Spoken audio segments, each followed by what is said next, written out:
You have to save yourself. No one is coming to save you. Why do I say this? Well, when it comes to public speaking, so many people feel like somebody is going to help them become a better speaker and they don't have to go put in that work themselves. Maybe they hire a coach. Maybe they just have a friend that they think is going to help them along the way and then carry them. And all of a sudden, they're a great speaker or they're already on stage all of a sudden. But the thing is, you have to create that for yourself. You're the one that has to take that action and save yourself. But let me give you a little story to help solidify this idea for you. Harry Potter came up this weekend on the TV.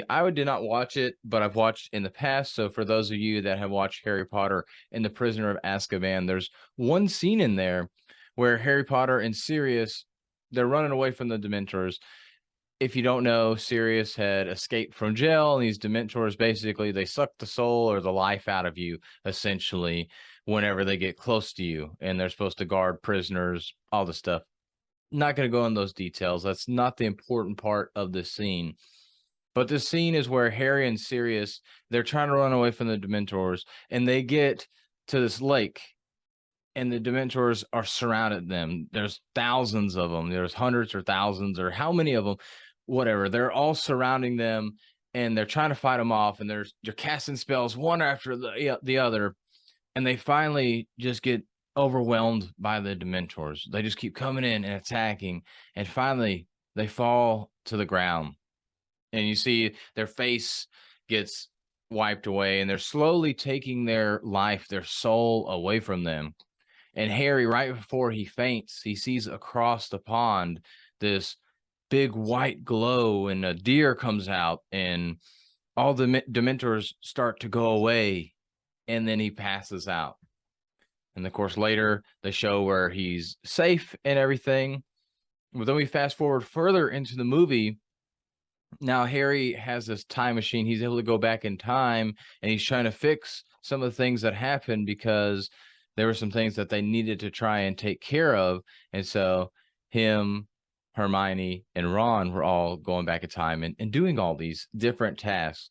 Well, then Harry is now on the other side of this pond, of this lake, and he sees himself and Sirius. They're getting attacked by all these Dementors. And whenever and I skipped this detail, but when he finally came to after the first occurrence, he thought he had seen his dad across the lake and his dad had saved him. And for those of you that aren't into Harry Potter, his dad is long gone. He passed when he was a baby, and that's where he got a scar and everything. So his dad clearly didn't do this, but he kept thinking, "Oh, my dad was the one here. My dad was the one that saved us. He was the one that cast this spell that created this deer and this big light that killed all the Dementors off and saved us." And he was waiting and waiting and kept seeing himself get closer and closer to death. And then finally, he realized his dad wasn't there to save him. It was him that saved him. So what did he do? He conjured a spell, and of course, all the Dementors went away, and he saved himself and on the other side of the lake, as well as Sirius. And I say all this to say that sometimes we wait for somebody to come save us. We wait for somebody to give us that hand to be able to bring us in, to help bring us up, to be able to get us on the stage, to be able to become a better speaker.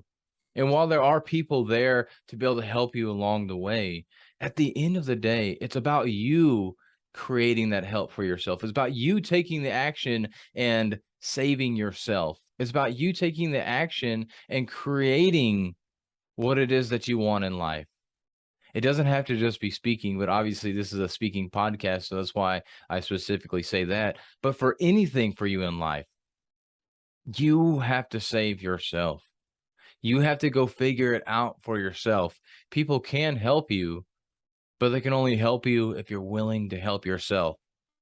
So don't be like Harry, who was on the one that was waiting for the person to cast the spell to be able to save himself in the previous timeline.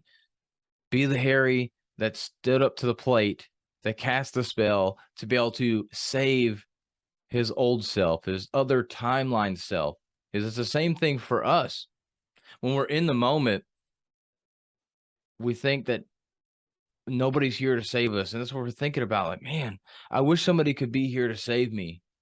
And the thing is, you have to get outside of yourself, essentially, to be able to save yourself. You can't sit here and put your blinders on and think in the moment about what's going on, about how life is terrible, about how this is never going to happen. You need to get that outside perspective and figure out, what can I do differently?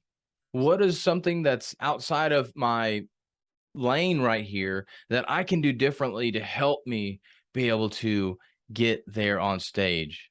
So if you haven't gotten on stage yet, if you haven't gotten better at speaking, and maybe you already got the coach, maybe you've already been posting on social media, find another avenue to help yourself get better. Maybe that's going to comedy zones to get more impromptu speaking. Maybe that's going and watching YouTube videos to see some expert speakers help you get better. Maybe you start networking more or start asking more people to be able to be on stage. I mean, it's crazy what happens when you ask somebody or you get around the right rooms. But do something different.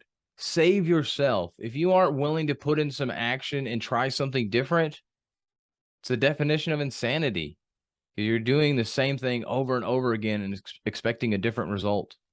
So go save yourself. Get outside of yourself and take a different kind of action for you to get a different kind of result.